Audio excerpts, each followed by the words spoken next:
بسم اللہ الرحمن الرحیم. السلام علیکم ناظرین. پروگرام شارع امن کے ساتھ میں ہوں آپ کا میزبان ملک حسین محمد. ناظرین پروگرام میں آج میرے ساتھ موجود ہیں محمد وسیم, بیورو چیف خیبر نیوز. وسیم صاحب آپ کا بہت بہت شکریہ. Thank you.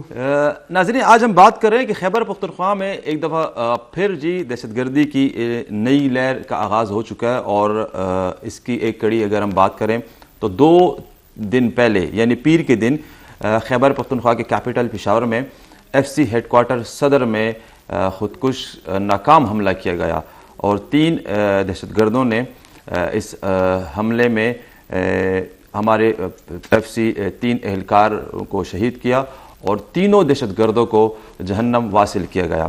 اور اب آیا کیا وجہ ہے کہ کے پی میں دوبارہ سے یہ نئی لہر شروع ہو گئی ہے, اور اس کی وجہ کیا ہے, وجوہات کیا ہے, کہاں پہ کمیاں ہیں؟ یہ وہ سوالات جو میں آج وسیم صاحب سے کروں گا. وسیم صاحب یہ بتائیں, بحیثیت جرنلسٹ آپ کیا سمجھتے ہیں کہ کمی کہاں پہ لگ رہی ہے, ناکامی کہاں پہ ہے, کہ کیوں ایک دفعہ پھر یہ نئی لہر کا آغاز دہشت گردی کی ہو چکی ہے؟ Hasnain thank you very much. ایک تو یہ ہے کہ ہم نے ایک نیشنل ایکشن پلان جو کہ ایک میکینزم ہم نے بنایا تھا, یس, اس کے اوپر اس کے مطلب جو جتنے نکات تھے اس کے اوپر عمل نہیں ہوا. ٹھیک ہے. زیادہ سے زیادہ 5-6 پہلے جو نکات تھی اس کو ٹچ کیا گیا ہے. ٹھیک ہے. باقی اس کے اوپر کام نہیں ہوا, اور میرا خیال ہے کہ اب بھی جو حالات چل رہے ہیں ٹھیک ہے, اس کا حل بھی انہی نکات کے اندر ہی ہے, موجود ہے. اچھا, جب تک ہم اس کے اوپر عمل نہیں کریں گے, چاہے وہ سیکیورٹی اداروں کے ذمہ ہو, چاہے وہ سیولین گورنمنٹ کے ذمہ ہو, ٹھیک ہے, تو وہ چاہے وہ اس کے لیے قانون سازی درکار ہو, یہ سارے عوامل جو ہے جب ہم اس کے اوپر نظر ڈالیں تو 1 بائی 1 سب میں ہمیں تعین مل جاتا ہے کہ بھائی یہ یہاں سے یہاں تک یہ ان کی ذمہ داری ہے, یہاں سے یہاں تک ان کی ذمہ داری ہے. جب تک ان سارے نکات کے اوپر عمل نہیں ہو رہا تو دہشت گردی کو ختم کرنا, ایک ہے دہشت گردوں کو ختم کرنا, دوسری بات ہے دہشت گردی کو ختم کرنا. دہشت گردوں کو تو ختم مطلب کیا جا بھی سکتا ہے, اور ہو بھی رہے ہیں. روزانہ کے بنیاد پر ہم سن رہے ہیں انٹیلیجنس بیسڈ آپریشن مور دین 1000 کے پی میں ہو رہے ہیں پر ڈے. لیکن اور اس کے نتیجے میں کم از کم ہم دیکھ رہے ہیں تو 20 سے لے کے 30 کے درمیان دہشت گرد روزانہ مار دیے جاتے ہیں. ٹھیک ہے. دوسری بات جو ہے وہ دہشت گردی تو وہ ایک سوچ کی طرف اشارہ ہے, پھر ایک سوچ, ایک مائنڈ سیٹ ہے. ہاں, ایک مائنڈ سیٹ ہے. اس کو ختم کرنے کا جو حل میں بتا رہا ہوں وہ ایک تو یہ ہے کائنیٹیکلی انگیجمنٹ, جو کہ ہم کہتے ہیں کہ آپریشن ملٹری آپریشن ہو رہے ہوں اور اس میں ان کا خاتمہ ہو رہا ہو. دوسرا جو سوچ اور نظریہ یا مائنڈ سیٹ کو ختم کس طرح کریں گے وہ انہی نکات میں آپ کے پاس موجود ہے. اچھا, اب اس پہ عمل کیوں نہیں ہو رہا, کون نہیں کر رہا, اس کو ہم نے سارٹ آؤٹ کرنا ہے. میں یہ ایک مشورہ بھی دوں گا, اگر کوئی سوچ رہا ہے, چاہے حکومت کے لیول پر ہو, چاہے ایک سیاسی جماعت ہو, چاہے اگر سٹیک ہولڈرز ہو صوبے کا, میں کہہ رہا ہوں کہ اس کے اوپر بجائے اس کے کہ ہم مزید جرگے طلب کریں, مزید اے پی سیز کو منعقد کریں, اس کے اوپر آپ وہ ڈال دیں نظر کہ بھائی کون سے نکات کے اوپر عمل ہوا ہے. بلکہ اس کا اب ریوائز نیشنل ایکشن پلان بھی ہمارے پاس موجود ہے, جو کہ میرا خیال ہے کہ 14 نکات پر مشتمل ہے. ٹھیک ہے. 14 نکات میں سے جب ہم سن رہے تھے جب 22 نکات تھے تو اس میں 6-7 تک اس کے اوپر عمل درآمد ہوا تھا. اچھا, اب اگر وہ 6-7 کو شامل کر کے تو یہ باقی 7 کے اوپر کیوں نہیں ہو رہا, کون ہرڈل بن رہا ہے, کون سی رکاوٹیں ہیں, تو ان کو دیکھ کے اس کا مطلب ہم کہہ سکتے ہیں کہ اس کو ہم ختم کر سکتے ہیں یا کم کر سکتے ہیں. دوسری بات جو آپ نے کی ہے کہ خیبر پختونخوا میں حالیہ دنوں میں دہشت گردی کی لہر میں اضافہ کیوں ہوا ہے. یس, اس کے مختلف فیکٹرز ہیں, لیکن ایک تو یہ ہے کہ ہماری پالیسی کنفیوز ہے. دوسری بات ہم یہ فیصلہ نہیں کر پا رہے ہیں کہ آیا ہم نے آپریشن کی طرف جانا ہے, آیا ہم نے مذاکرات کرنے ہیں. جی وسیم صاحب اس پہ بات کرتے ہیں, لیکن اس وقت ہمارے ساتھ ٹیلی فون لائن پہ موجود ہیں احسان غنی صاحب. سابق کوارڈینیٹر نیکٹا یعنی نیشنل کاؤنٹر ٹیررزم اتھارٹی. سر آپ کا بہت بہت شکریہ, آپ نے اپنے قیمتی وقت میں سے ہمیں وقت دیا. جیسے سر آپ کو پتہ ہے کہ اس وقت پاکستان اور اسپیشلی کے پی کی بات کریں تو ایک دفعہ پھر ہم دیکھ رہے ہیں کہ دہشت گردی کی لہر میں ایک نئی لہر میں اضافہ ہوا ہے, اور حالیہ 2 دن پہلے ہمارے ایف سی ہیڈ کوارٹر پہ بھی خودکش ناکام حملہ ہوا. بحیثیت پاکستانی اور بحیثیت سابقہ کوارڈینیٹر نیکٹا, آپ کیا سمجھتے ہیں کہ نیکٹا کا جو اصل مینڈیٹ تھا اس پہ عمل درآمد ہوا ہے یا نہیں؟ اگر نہیں ہوا تو آپ کے خیال سے کیوں نہیں ہو پایا؟ السلام علیکم. اچھا, یہ نیکٹا جو ہے اس کا اگر آپ اجازت دیں میں تھوڑا سا آپ کے سننے والوں کے لیے اس کا بیک گراؤنڈ دے دوں. جی پلیز. اور وہ یہ ہے کہ جب پاکستان میں یہ دہشت گردی کی شروع ہوئی جو 2001-2 کے بعد ہمارے اوپر حالات کی وجہ سے امپوز کی گئی دہشت گردی اس ملک میں, تو یہ سوچا گیا کہ یہ کام صرف ملٹری ایکشن سے نہیں ہوگا. ٹھیک ہے. ملٹری کا اور پولیس کا اور باقی جو لا انفورسمنٹ ایجنسیز ہیں ان کا لمیٹڈ رول ہے دہشت گردی ختم کرنے کا. صحیح. اس میں ایک کوئی سویلین ایسا ادارہ چاہیے جو تمام لوگوں کو اور تمام ایفرٹ کو اکٹھا کر سکے, اور چاہے وہ پروونشل ہوں, چاہے وہ فیڈرل ہوں, چاہے وہ پرائیویٹ ادارے ہوں جس طرح میڈیا ہو گیا یا جس طرح اکیڈیمیا ہو گیا, تھنک ٹینکس ہو گئے, ان سب کو اکٹھا کرے اور ان کی کوآرڈینیشن کرے. ٹھیک ہے. تو اس کے لیے یہ سوچا گیا کہ ایک ادارہ جس کا نام پھر نیکٹا تجویز ہوا, نیشنل کاؤنٹر ٹیررزم اتھارٹی, وہ 2008 میں بنایا گیا. لیکن وہ جس طرح سے کہتے ہیں نا کہ حسرت تو ان غنچوں پہ ہے جو بن کھلے مرجھا گئے, تو یہ ابھی شروع نہیں ہوا تھا کہ یہ کنٹروورسیز کا شکار ہو گیا. اچھا. کنٹروورسیز کا شکار ایسے ہوا کہ وزیر اعظم اور وزیر داخلہ کے بیچ میں یہ پھرتا رہا. ایک چاہتا تھا کہ میرے انڈر ہو, دوسرے چاہتا تھا کہ میرے انڈر ہو. اچھا. پھر 5 سال یہ رسا کشی جاری رہی. 5 سال کے بعد 2013 میں نیکٹا کا ایکٹ بنا. جب ایکٹ بنا تو اس میں یہ فیصلہ ہوا کہ یہ ڈائریکٹ پرائم منسٹر کے انڈر ہوگا. ٹھیک ہے. اور اس کے 7 فنکشنز دیے گئے کہ یہ انٹیلیجنس کوآرڈینیشن کریں گے, یہ پالیسیز بنائیں گے, اور یہ پالیسی امپلیمنٹیشنز اور اسٹریٹجیز کو کی امپلیمنٹیشن میں مانیٹرنگ کریں گے اس کی, اور پرائم منسٹر کو اس کی اطلاع دیں گے وغیرہ وغیرہ. یہ ساری چیزیں تھی 2013 میں. جب پیپلز پارٹی کی حکومت ختم ہو رہی تھی تو انہوں نے یہ ایکٹ پاس کیا. ٹھیک ہے. اچھا, یہاں تک تو پھر بھی چلو ایک کام ہو گیا 5 سال میں ہی صحیح. اس کے بعد یہ ہوا کہ اگلی حکومت آئی مسلم لیگ نون کی, تو انہوں نے یہ کیا کہ اس کو آپریشن پرپز کے لیے انہوں نے کہا کہ پرائم منسٹر کے انڈر ہوگا اور جو انتظامی امور ہیں ان کو انٹیریئر دیکھے گا. یعنی نہ وہ انٹیریئر کے انڈر تھا فلی اور نہ پرائم منسٹر کے انڈر تھا فلی. تو پھر یہ رسا کشی پھر بھی جاری رہی. پھر کچھ تھوڑا سا انہوں نے اس ادارے نے کام شروع کیا 2015 میں, اور پالیسیز بنانی شروع کی, پروونسز کے ساتھ کوآرڈینیشن شروع کی. نیشنل ایکشن پلان جو اس وقت 2014 میں آیا تھا اس کی امپلیمنٹیشن کے لیے کام شروع کیا. پھر یہ انٹیلیجنس کوآرڈینیشن کا بہت بڑا کام تھا کہ تمام صوبائی اور جو قومی نیشنل ادارے ہیں انٹیلیجنس کلیکشن کے وہ اکٹھے, کیونکہ ہم نے یہ دیکھا کہ اکثر اوقات انٹیلیجنس گیدرنگ میں بھی مشکلات ہوتی ہیں لیکن انٹیلیجنس کوآرڈینیشن میں بڑی مشکلات ہوتی ہیں. بالکل ایسے ہی. تو وہ ختم کرنے کے لیے یہ اس نے کام شروع کر دیا.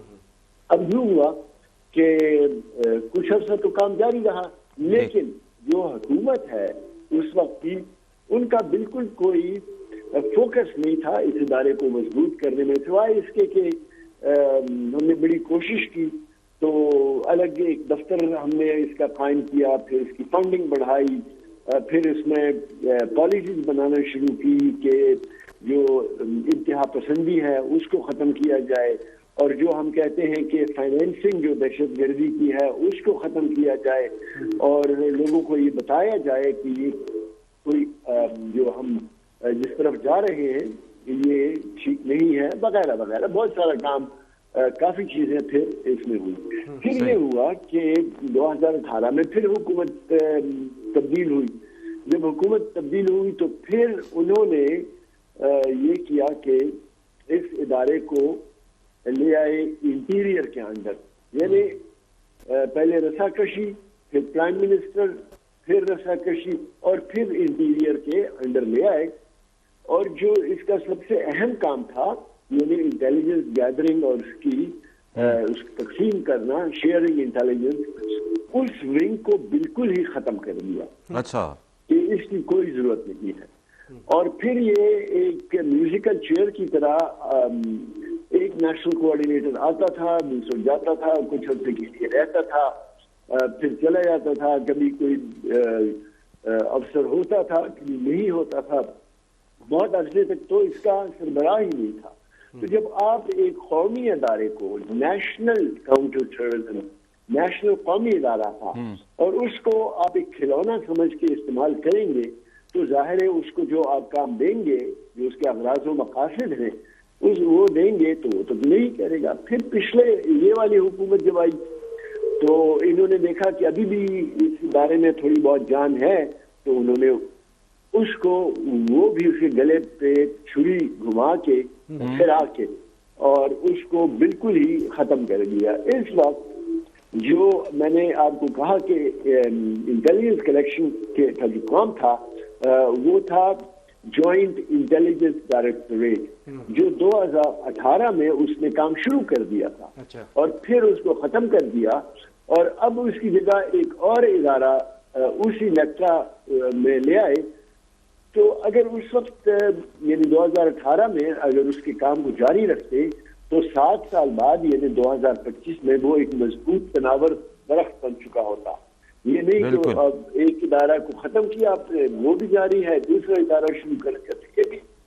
تو میں اس میں یہ کہوں گا کہ اب اس کا کوئی خاص رول نہیں رہا، کیونکہ پالیسی میکنگ میں، اور وہ تب تک نہیں ہو سکتا، ایک ادارے کی مضبوطی نہیں ہو سکتی جب تک اس کو پولیٹیکل اونرشپ یعنی سیاسی لوگ اس کو اون نہ کریں کہ ہاں اس کو ہم نے مضبوط کرنا ہے۔ تو اس وقت تو یہ سچویشن ہے میری نظر میں۔ اچھا،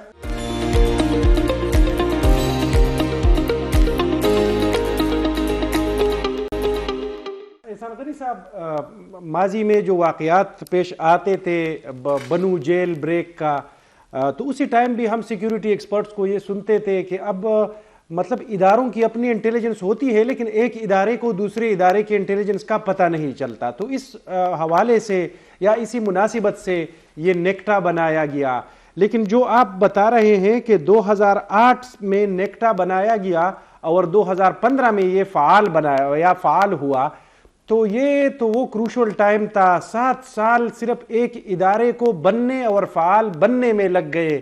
آپ لوگوں نے کچھ نہیں کہا تھا ان اسی وقت کی حکومتوں سے کہ بھئی یہ آپ کیا کر رہے ہو؟ ایک طرف ایک بیماری ہے وہ جڑیں پکڑی جا رہی ہے اور دوسری طرف ہمارا یہ اپروچ ہے۔ جی، یہ نہ صرف ہم کہتے رہے بلکہ آپ بھی کہتے رہے یہ باتیں۔ آپ جس طرح میں اور آپ اس وقت چیخ رہے ہیں کہ آپ اداروں کو ختم مت کریں، تو اسی طرح میڈیا، اسپیشل میڈیا اس وقت بھی چیختا تھا، اور ان کے اور کچھ بین الاقوامی لوگ تھے جو چاہتے تھے کہ یہ کام ہونا چاہیے۔ ان کی مداخلت سے، ان کے پریشر کی وجہ سے حکومت نے یہ ادارہ بنا دیا۔ لیکن ہمارے ہاں جو سیاست ہے وہ ہر ایک چیز پہ قابض ہو جاتی ہے، اور اس کا بھی یہی ہوا۔ آپ سوچیں کہ 5 سال تک اگر ایک حکومت یہ فیصلہ نہیں کر سکتی کہ یہ ادارہ منسٹر کے انڈر ہوگا یا وزیر اعظم کے انڈر ہوگا، تو آپ بہت چیختے رہے تو کچھ بھی نہیں ہوگا۔ تو وہ آپ کی بات بالکل ہم اس وقت بھی کہہ رہے تھے، ہم ابھی بھی کہہ رہے ہیں کہ، اور میں تو بڑا ایڈوکیٹ ہوں نیکٹا کا، کیونکہ میں نے 3 سال نیکٹا میں گزارے ہیں، اور ہم نے دن رات لگا کے اس کو ایک یعنی اپنے پاؤں پہ کھڑا کیا, چلنے کے قابل بنایا, اور جس وقت وہ دوڑنے لگا تو اس کی ٹانگیں توڑ دی گئی. تو یہ تو جی جی غنی صاحب بتائیے گا, یہ جو نیکٹا بنایا گیا ہے, مطلب اس کا آپ نے بتایا ہے کہ یہ جو دہشت گردی کے خاتمے کے حوالے سے جو سٹپس انہوں نے مطلب جو تجویز کیے تھے, ظاہر ہے وہ تو تجویز کرتی ہوگی نیکٹا, تو وہ یعنی اس میں اس کا پورا حل ہے. جس طرح نیشنل ایکشن پلان بنایا گیا انہی نکات کے اندر اس کا حل موجود ہے. ہم یہ بھی جانتے ہیں کہ دہشت گردوں کو تو اگر ختم کیا جائے تو ٹھیک ہے, لیکن دہشت گردی جو کہ ایک سوچ ہے, جو کہ ایک مائنڈ سیٹ ہے, اس کا ٹیرر فائنانسنگ, یہ باقی جو ایکسٹریمزم, یہ چیزیں, یہ سب نیکٹا کے مینڈیٹ میں تھا. جی یہ بالکل, اور اسی پہ تو ہم نے فوکس کیا. میں نے جب ٹیک اوور کیا نیکٹا کو تو میرے ذہن میں 3 چیزیں تھیں. ایک چیز جو ایک کسی بھی دہشت گرد آرگنائزیشن کو کے پلرز جو ہوتے ہیں میری نظر میں وہ تھے, ایک ریکروٹمنٹ, بھرتی کرنا لوگوں کو, دوسرا پروپیگینڈا, اور تیسرا فنڈنگ. تو ہم نے کہا ان 3 چیزوں کے اوپر فوکس کرنا چاہیے. تو اگر آپ دیکھیں تو ریکروٹمنٹ کے لیے کو روکنے کے لیے ہم نے پالیسی بنائی جس کا صرف اور صرف کام تھا کہ وہ انتہا پسندی کو روکے, اور اس میں اس کے 6 پلرز تھے. اس کے ہم نے آئیڈینٹیفائی کیا, کوئی 1.5 سال ہمیں اس میں لگے. 300 قومی اور بین الاقوامی لوگوں سے ہم نے اس میں مدد لی, اور اس کا ایک جو پلر تھا وہ تھا میڈیا کے ساتھ انگیج کرنا, کیونکہ نیریٹو بنانے میں میڈیا کا بہت بڑا ہاتھ ہوتا ہے. بالکل. پھر دوسری بات یہ ہوتی ہے کہ فرض کریں میں نیشنل کوآرڈینیٹر تھا, یا جو ٹینیور ہوتا ہے ہمارا, وہی کسی کا 1 سال ہوتا ہے, کسی کا 6 مہینے ہوتا ہے, کسی کا 5 مہینے ہوتا ہے, لیکن میڈیا کے جو لوگ ہیں آپ لوگ وہ پرماننٹ یہی کام کر رہے ہیں, وہ یہی ٹیررزم کو رپورٹ کر رہے ہیں, اس پہ ریسرچ کر رہے ہیں, اس پہ مناظرے کرتے ہیں, اس پہ لوگوں کے سرویز کرتے ہیں. تو یہ بہت امپورٹنٹ پلر میڈیا تھا. تو ہم نے کہا کہ میڈیا کے ساتھ بھی ہر لیول پہ دہشت گردی, انتہا پسندی ختم کرنے کے لیے ہمیں انگیج کرنا چاہیے. اسی طرح باقی بہت ساری کلچر کا ہم نے یہ کہا کہ جو کلچر ہے وہ مختلف مذاہب کے, مختلف زبانوں کے لوگوں کو اکٹھا رکھتی ہے. اور اگر آپ نے دیکھا ہو تو کلچر یا کلچرل جو ہمارے آئیکنز تھے ان کے اوپر ملیٹنٹس نے بہت حملے کیے, چاہے وہ صوفی شرائنز تھے, چاہے وہ ہمارا جو میوزک کا کلچر ہے, جو ہمارا ڈانس کا کلچر ہے, اس کے اوپر ہم نے کہا ان ساری چیزوں کو, تو وہ ہم نے پالیسی بنائی. اچھا پالیسی تو بن گئی, اور پھر وہ امپلیمنٹ کس نے کرنی تھی, اس کے لیے فنڈنگ, اس کے لیے ہیومن ریسورس, وہ تو حکومت نے دینا تھا. تو حکومت کا یہ حال تھا کہ ہم نے سوچا کہ تمام وزیر اعلیٰ سے آپ ملیں گے اور ان کو یہ سمجھائیں گے کہ یہ کس طرح سے کرنا ہے. آپ یقین کریں مجھے بڑی خوشی جو ہو رہی ہے کہ میں آپ کو یہ بتاؤں کہ صرف صوبہ سرحد کے وزیر اعلیٰ نے ہمیں بلایا اور ہم نے ان کو بریفنگ دی, اپنے تمام سیکرٹریز کو, آئی جی, چیف سیکرٹری سب بیٹھے اس میں, ان کو پنجاب والوں نے ہمیں گھاس تک نہیں ڈالی, سندھ والوں نے ہمیں بلایا تک نہیں ہماری. تو یہ جب تک اونرشپ نہیں ہوگی ایک پالیسی کی نیشنل, پروونشل, آرگنائزیشنل لیول پہ, تو آپ پالیسیز بناتے رہے, اس کا کوئی اثر تو ہونا نہیں.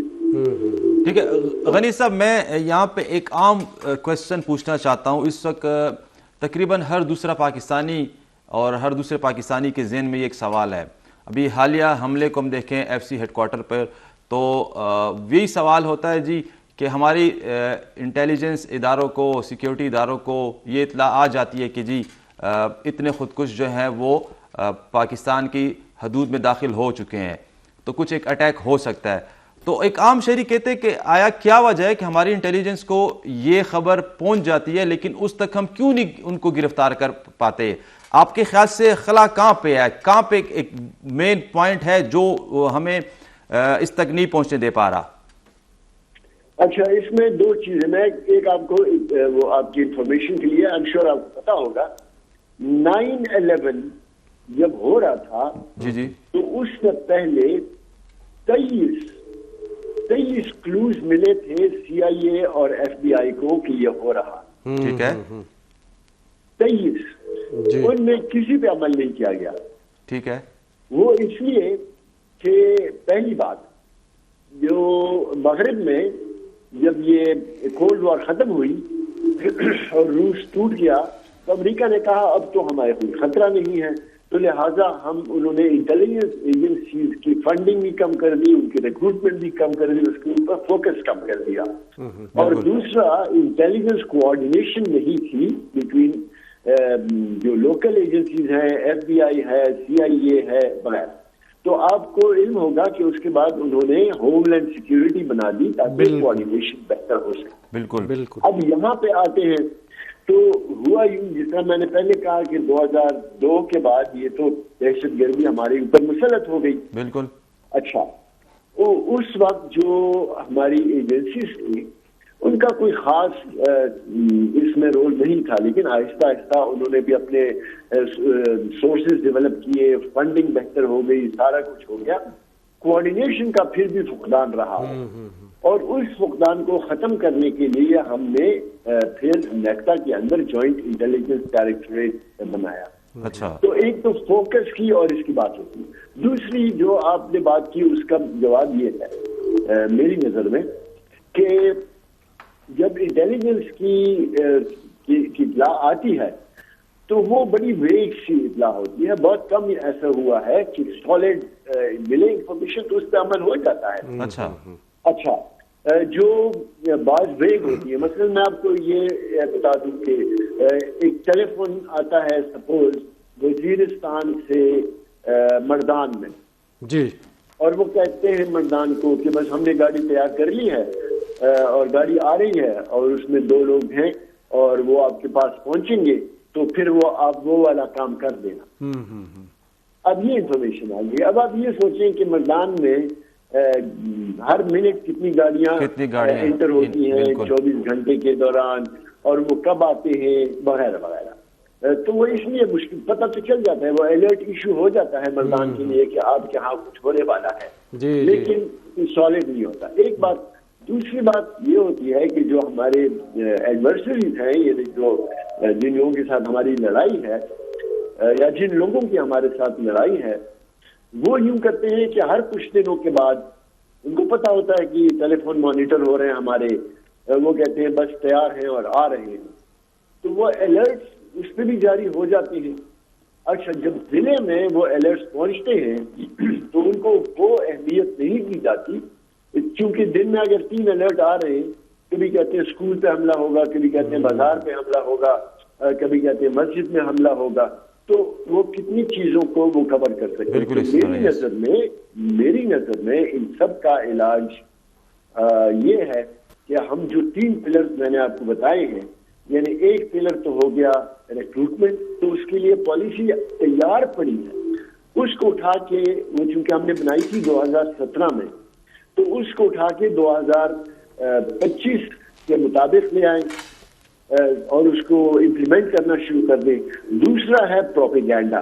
تو آپ کو یاد ہوگا کہ 2014-15 سے پہلے ان کے انٹرویوز آتے تھے، ان کی وہ جنازے دکھائے جاتے تھے، ان کو گلوریفائی کیا جاتا تھا، لیکن نیشنل ایکشن پلان میں یہ تھا کہ گلوریفیکیشن آف ٹیررسٹ نہیں ہو. تو اس میں جو میڈیا کا کردار تھا میں اس کو ہر جگہ اپریشیٹ کرتا ہوں. طریقے سے انہوں نے بالکل بلیک آؤٹ کر دیا تھا، تو وہ ایک بہت بڑا کردار تھا اس میں میڈیا کا. تو 2 ہو گئے یعنی، اور تیسرا ہو گیا فنڈنگ. اب فنڈنگ کے جو طریقے ہیں وہ بہت زیادہ ہیں. فنڈنگ کا طریقہ یہ بھی ہے کہ ایکسٹورشن، لوگوں کو ٹیلی فون کر کے زبردستی پیسے لینا، کڈنیپنگ، اغوا کر کے پیسے لینا لوگوں سے.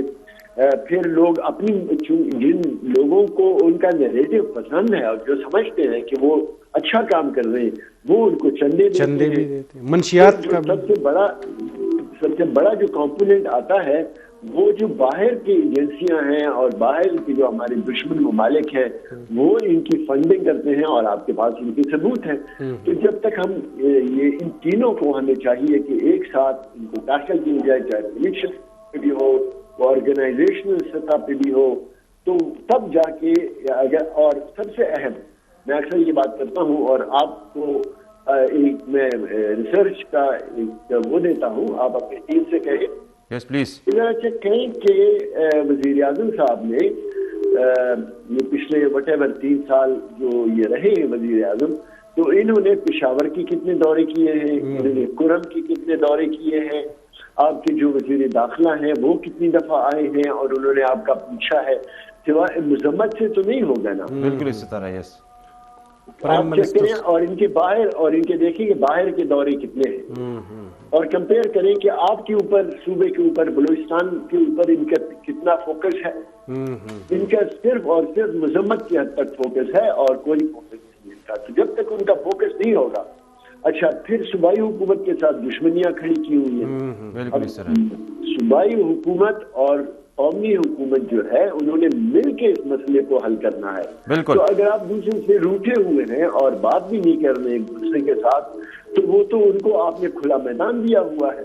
یہ کیسے ہوگا؟ آپ مجھ سے پوچھ رہے ہیں, میں آپ سے پوچھتا ہوں. تھینک یو سو مچ سر, بہت بہت شکریہ. یہی وہ سوال ہیں جو ہم چاہتے ہیں کہ اس کا آنسر ہمیں ملے. سر انشاءاللہ پھر آپ سے انشاءاللہ اس حوالے سے بات کریں گے. جی ناظرین, لیتے ہیں ایک بریک کے بعد آئیں گے اور غنی صاحب کے اس پوائنٹ پہ ضرور بات کریں گے کہ آیا ہماری جو مرکز ہے, مرکزی حکومت ہے, اس کی صوبے کے ساتھ جو ورکنگ ریلیشن ہے وہ کیوں اس طرح پازیٹیو نہیں ہو رہے, اور ان کا جو فوکس ہے صرف مذمت کی حد تک, آیا پریکٹیکل دیکھیں تو وہ اس طرف کیوں نہیں آ رہے.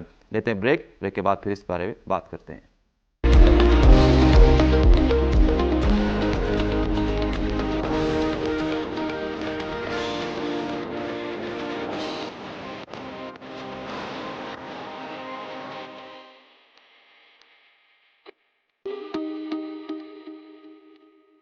جی ناظرین, بریک کے بعد آپ کو خوش آمدید کہتے ہیں. اس وقت میرے ساتھ موجود ہیں محمد وسیم, بیورو چیف خیبر نیوز. وسیم صاحب یہ بتائیں, غنی صاحب نے تو بڑے اچھے پوائنٹ ریز کیے اور میں ان کے آخری جو باتوں میں سے بات کرنا چاہوں گا, غیر سنجیدگی. یہ کیا وجہ کہ مرکز مطلب سنجیدہ نہیں ہے صوبے کے, مطلب وہ جو پشتوں میں کہتے ہیں میرے نے مور کا ایک سلوک چل رہا ہے. غنی صاحب کا ایکسپیرینس بھی ہوا ہے اور اسی مطلب اس سے زیادہ ریلیونٹ بندہ ہے بھی کوئی نہیں. بالکل کوئی نہیں.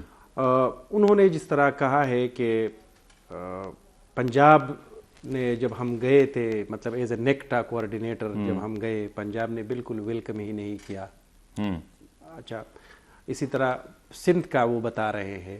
تو اس کا مطلب ہے کہ بے دہشت گردی جو ہے یہ پھر بلوچستان اور خیبر پختونخوا کا مسئلہ ہے. اسی طرح اگر وفاق کا اپروچ یہ ہے, اگر پنجاب کا اپروچ یہ ہے, اگر سندھ کا اپروچ یہ ہے, تو پھر تو یہ ہونا چاہیے کہ پھر تو یہ صوبائی حکومت کی بات ٹھیک ہے. صوبائی حکومت کی بات ٹھیک ہے کہ بھائی ہم سٹیک ہولڈرز ہیں, ہم متاثرہ فریق ہیں, بس ہمیں پھر مینڈیٹ دیا جائے تاکہ ہم سیٹل کر دیں. بالکل اسی طرح. اور پھر یہ بھی وہ ٹھیک کہہ رہے ہیں کہ بھائی اگر آپ پھر اسلام آباد میں بیٹھ کر فیصلے لیتے ہیں اور ہمیں اگنور کرتے ہو اسی میں, تو پھر تو یہ بات مطلب ہمارے لیے قابل قبول نہیں ہے اور نہ یہ نتیجہ دے پائے گی. ٹھیک ہو گیا. ابھی یہ بات بالکل احسان غنی صاحب نے یہ کہا ہے کہ آپ ذرا اپنا ریسرچ کر لیں, تو میرا جو جتنی میری معلومات ہے, شہباز شریف صاحب جب سے وزیر اعظم بنے ہیں صرف ایک شام کو پشاور میں لینڈ کر گیا ہے, اور وہ بھی کور کمانڈر ہاؤس پشاور میں ملکان کو بلا کے, جو ملکان ہوتے ہیں 2-3 ماہ پہلے کی بات ہے, یہی ہے, رات کا میرا خیال ہے کہ کانا ادھر کا آیا تھا کہ نہیں کا آیا تھا, ان سے ملے تھے اور چلے گئے ہیں. میرا خیال ہے کہ شہباز شریف تا کر کے گئے ہیں. اسی طرح وزیر داخلہ صاحب کو میرا خیال ہے کہ فرصت جو ملی ہے وہ صرف 2 دفعہ میرے نوٹس میں ہے, شاید 3 ہو کہ وہ آئے ہیں ادھر پشاور. تو اگر یہ اپروچ ہے, اور یہ بھی نہیں ہے, ہم یہ نہیں کہہ سکتے کہ کہیں ایسا ہو کہ پشاور میں کوئی بٹن ہے اور وہ کسی کو نہیں پتا ہے, وہ وزیر اعظم آئے گا اور وہ بٹن دبائے گا تو دہشت گردی ختم ہوگی. ہمیں یہ پتا ہے, لیکن یہ ہے کہ کم از کم ایک احساس ہونا چاہیے.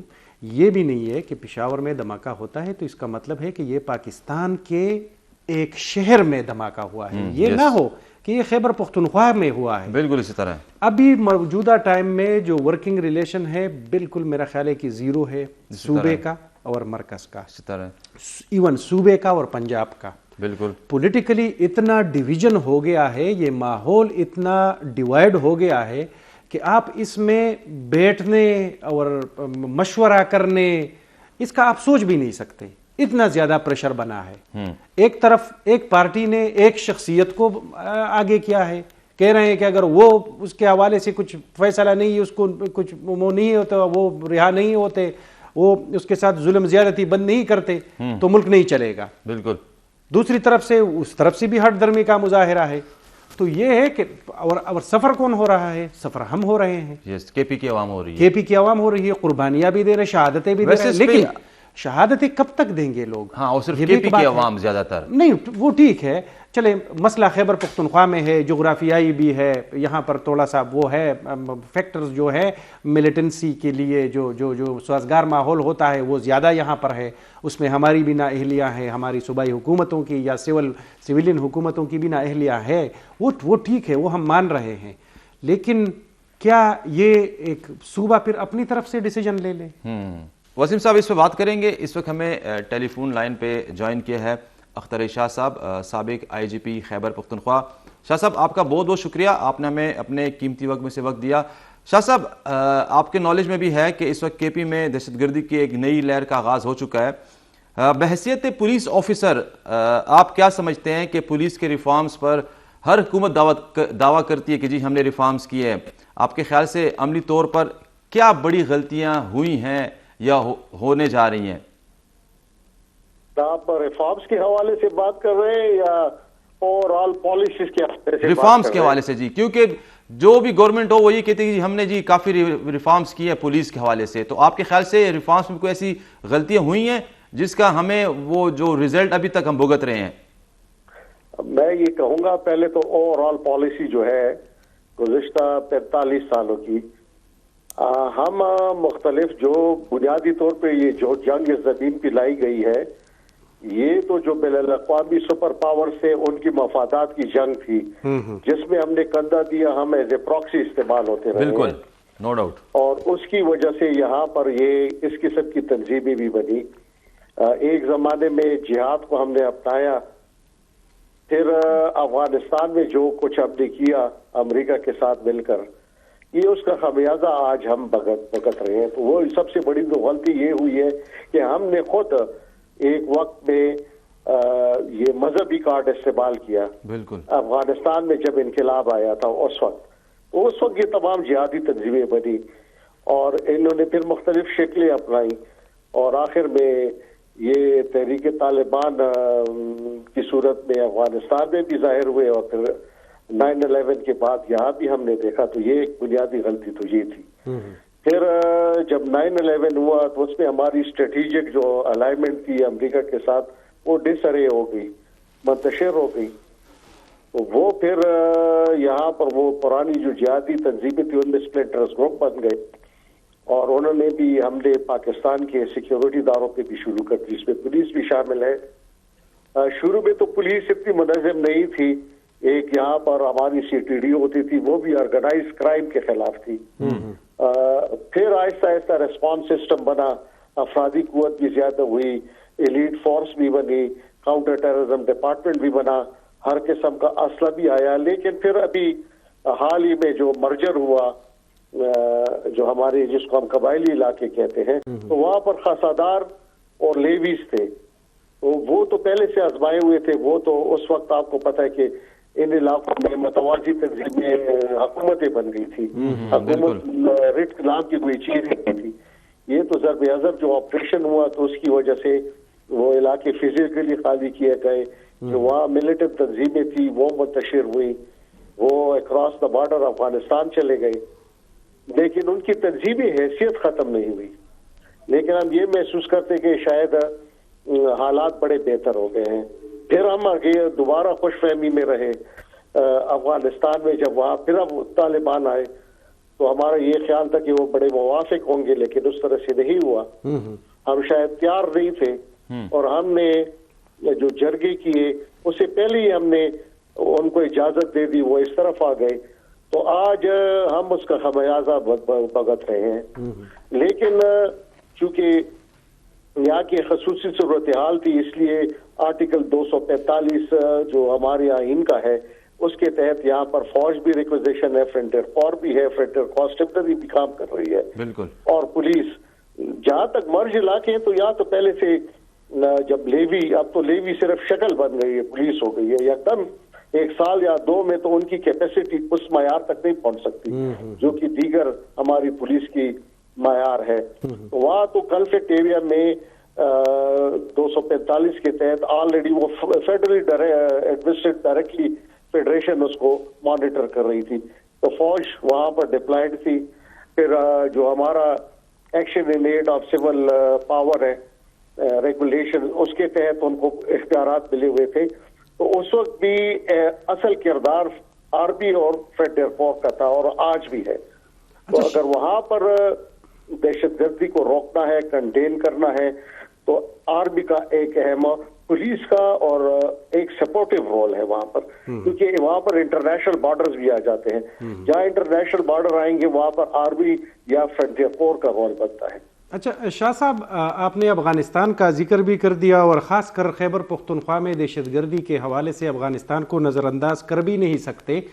یہ جو ہم اس وقت جب 2021 میں کابل فال ہوا، ٹی ٹی اے آ گیا کابل میں، تو ہمارے پارلیمان کے فلور کے اوپر ہمیں یہ سننے کو ملا کہ غلامی کی زنجیریں توڑ دی گئی ہے. یہ کیا ہوا؟ ہم نے مس کیلکولیٹ کیا تھا ٹی ٹی اے کو، اور کہ نہیں انہوں نے پھر یا دھوکہ دیا یا پیٹ دکھا دیا؟ یہ افغانستان کے حوالے سے میرے خیال میں 45 سال کی اگر اس کا ہم تنقیدی جائزہ لیں تو ہمیشہ سے ہم نے غلط، میرے خیال میں کہوں گا کہ ہم نے غلط حکمت عملی اپلائی کی. اور اس وقت ہم کس کے پیٹ میں تکلیف تھی؟ امریکہ کے پیٹ میں تکلیف تھی کہ وہ فیئر آف انفلوئنس والی باتیں تھی، وہ سوویت یونین کو مارنا چاہتے تھے، لیکن ہم ساتھ الائے بچ گئے. پھر اسی طرح بعد میں بھی ہم نے اسی طرح کیا، تو وہ اور پھر یہ تبدیلی، پھر ہم خوش فہمی میں تھے. تو یہ پارلیمان سے نہیں، صرف پارلیمان سے بات بھی، یہ بہت سے لیڈروں نے یہ بیانات دیے کہ انہوں نے سوویت یونین کو بھی شکست دی اور انہوں نے امریکہ کو بھی شکست دی. لیکن جہاں تک امریکہ تعلق ہے تو ان کی جو مفادات تھے وہ انہوں نے اس کو حاصل کر لیا، اور انہوں نے تو بنیادی طور پہ القاعدہ کو ان کے خلاف آئے تھے. وہ یہ نہیں تھا کہ وہ ان کو طالبان سے کوئی تکلیف تھی. وہ جب اپنے مقاصد حاصل کر گئے، وہ افغانستان جیسے چلتے ہیں ان کے صحت پہ کیا فرق پڑتا ہے، لیکن خمیازہ ہم بھگت رہے ہیں. اچھا شاہ صاحب، افغان طالبان کے حوالے سے آج ہماری صوبائی حکومت کا موقف آپ نے دیکھا ہوگا. وہ کہہ رہے ہیں ایک جرگہ بنائیں گے، طالبان کے پیچھے چلے جائیں گے، ان کو درخواست کریں گے کہ آپ ٹی ٹی پی کو کے مسئلے کا حل ہمیں دے دیں. تو کیا آپ کو نظر آ رہا ہے کیا ٹی ٹی اے جو ہے، تحریک طالبان افغانستان جو ہے، وہ ٹی ٹی پی کے خلاف کوئی قدم اٹھائیں گے یا ان کو وہ مجبور کریں گے ایسی صورتحال میں کہ ہم یہ بھی جانتے ہیں کہ وہاں پہ ٹی ٹی پی اور ٹی ٹی اے ایک ساتھ لڑے ہیں امریکہ کے خلاف؟ سب سے پہلے بات تو یہ کہ میں خود امن جرگے میں بھی تھا. میں نے گڈ گورننس فورم کے چیئرمین کی حیثیت سے شرکت کی تھی اور میں نے پالیسی پیپر بھی بھیجا ہے پروونشل اسمبلی کو. اس میں بنیادی باتیں تو یہ ہوتی ہے کہ آپ رہنما اصول طے کرتے ہو. جی تو شاہ صاحب آپ خود کیا سمجھتے ہیں؟ کیا ٹی ٹی اے ہماری اب آج کل افغانستان کے ساتھ تعلقات کو بھی دیکھ کے تو کیا ٹی ٹی اے مطلب اس طرح کر سکتا ہے کہ ہمارے کہنے کے اوپر طالبان کو، ٹی ٹی پی کو راضی کرے یا ان کے خلاف ایکشن لے یا ان کو ملک بدر کرے؟ یہ تو جہاں تک پاکستانی طالبان ہے اور وہاں کے، یہ تو سکے کے دو رخ ہیں. وہ جب نیٹو اور امریکہ وہاں پر تھے تو ان کے شانہ بشانہ لڑے ہیں. تو یہ تو بہت مجھے مشکل نظر آتا ہے. یہ ساتھ یہ ہے کہ اب پاکستان اور افغانستان، ترکی میں بھی مذاکرات ہوئے، دوحہ میں بھی ہوئے، اس میں گارنٹرز بھی ہیں، وہ بھی ہے. تو ابھی بھی یہاں پر ایران کا ڈیلیگیشن آیا ہوا ہے. تو وہ اب اصل بنیادی چیز یہ کہ اس میں گارنٹرز کون ہوں گے. چاہے وہ پاکستان خیبر پختونخوا کی حکومت بات کرے، مرکزی حکومت بات کرے، جب بھی آپ جرگہ کرتے ہیں دو فریقوں کے درمیان تو اس کا کوئی گارنٹر ہوتا ہے، اگر اس کی وائلیشن ہوگی تو اس کو آپ کیسے اس پہ جرمانہ عائد کریں گے، کیسے اس کے نفاذ کریں گے. پھر ہمیں تاریخ جو ہے وہ بھی سبق سکھاتی ہے کہ اس سے پہلے جو جتنے بھی معاہدے ہوئے تھے ان کا کیا حشر ہوا، اس کے کیا نتائج برآمد ہوئے. تو اس کے تناظر میں یہ تمام ہم نے چیزیں دیکھنی پڑتی ہیں. بالکل شاہ صاحب، میں آخری کوشچن کرنا چاہ رہا ہوں، آپ کے خیال سے بحیثیت پولیس آفیسر کے پی اور خاص کر جو ہمارے ضم اضلاع ہیں وہاں پہ پولیسنگ میں سب سے بڑی رکاوٹ آپ کے خیال سے کیا ہے؟ فنڈز، فورس یا عوامی اعتماد؟ میں یہ کہوں گا کہ فنڈز ہاں، لیکن اب ایک زمانے میں جب میں تھا 2007 اور 8 میں سوات میں جب ہم آپریشن ہو رہے تھے، اس وقت خیبر پختونخوا کی پولیس کی تعداد 32,000 تھی، آج وہ 1,25,000 سے زیادہ ہو گئی ہے. اس وقت کوئی بھی ان کے پاس خاص بھاری اسلحہ نہیں تھا، آج ہر قسم بھاری اسلحہ بھی ان کے پاس ہے. اس وقت ان کے پاس GSM لوکیٹرز نہیں تھے، کاؤنٹر ٹیررزم ڈپارٹمنٹ نہیں تھا، آج ہے. تو خیبر پختونخوا پولیس کی جو استعدادی وہ ہے، استعداد بہت بڑی ہے، لیکن اب بھی کافی کام کرنے کی ضرورت ہے، مزید فنڈز کی ضرورت ہے، خاص کر انٹیلیجنس گیدرنگ کے لیے سیکرٹ فنڈز کی بہت زیادہ ضرورت ہے، ریوارڈز کی بہت زیادہ ضرورت ہے. آپ انٹیلیجنس صرف زبانی جمع سے حاصل نہیں کر سکتے، اس کے لیے بہت بڑے خرچے کرنے پڑتے ہیں. ٹھیک ہے، تھینک یو سو مچ شاہ صاحب، بہت بہت شکریہ. جی ناظرین، یہ تھے ہمارے ساتھ اختر علی شاہ صاحب، سابق IGP خیبر پختونخوا. ایک بریک لیتے ہیں، بریک سے بعد آئیں گے اور اس وجہ سے بات کریں گے.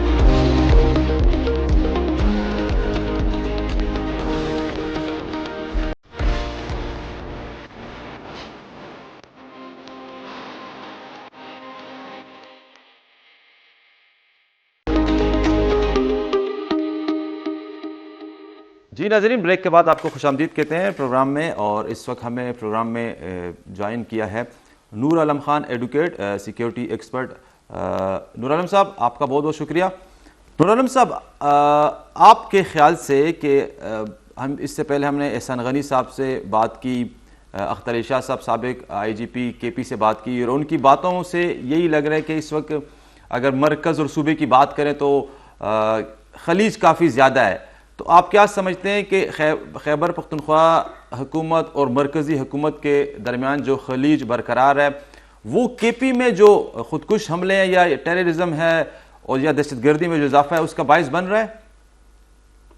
یہ ایک وجہ ہو سکتی ہے کیونکہ وفاق اور صوبہ جو ہے ایک پیج پر نہیں ہے. بالکل. اور وفاق کے خلاف جو ہے صوبہ جو بیانات دے رہا ہے اس سے جو ہے عوام میں اور جو لوگ دہشت گرد ہیں یا نیگیٹو سوچ رکھنے والے لوگ ہیں ان کی حوصلہ افزائی ہوتی ہے اور ان کو موقع ملتا ہے کہ ہمارے انٹیلیجنس اداروں کو کاؤنٹر کرنے کے لیے وہ کارروائی کرے. اس وقت جو ہے دوبارہ جو امریکہ جو ہے یہ ایئر بیس مانگ رہا ہے افغانستان سے، اور اس کی وجہ سے جو تناؤ کی حالات بنے ہوئے افغانستان اور پاکستان کے درمیان اور پھر بارڈر کے اوپر جو سختی آئی ہوئی ہے، اس کی وجہ سے حالات مزید جو دہشت گردی کا لہر تھا وہ دوبارہ جو ہے سر اٹھانے لگا. بالکل. اب ایک سائڈ پر سول گورنمنٹ ہے، سول گورنمنٹ، اور دوسری سائڈ پر جو ہے ہماری پاک فوج اور اس کے ساتھ کام کرنے والے ایجنسیاں ہیں. تو ہمارے جو ہے صوبائی حکومتوں کو اور وفاقی حکومتوں کو ان کو چاہیے کہ ایک پیج پر رہیں اور سول جو وفاقی حکومت ہے ان کا کردار جو ہے انٹرنیشنل لیول پر جو پالیسیز بناتے ہیں جن کے اوپر وہ عمل کرتے ہیں، ان کو چاہیے کہ اس چیز کو مد نظر رکھتے ہوئے، کیونکہ اس وقت پاکستان میں Khyber Pakhtunkhwa security at risk کے دوبارہ سیکنڈ لہر میں جا رہی ہے. ٹھیک ہے. تو نورم خان، وفاقی حکومت کو بھی چاہیے کہ انٹرنیشنل لیول پر ایسے فیصلے کرے افغانستان اور پاکستان کے درمیان جو حالات کا تناؤ ہے.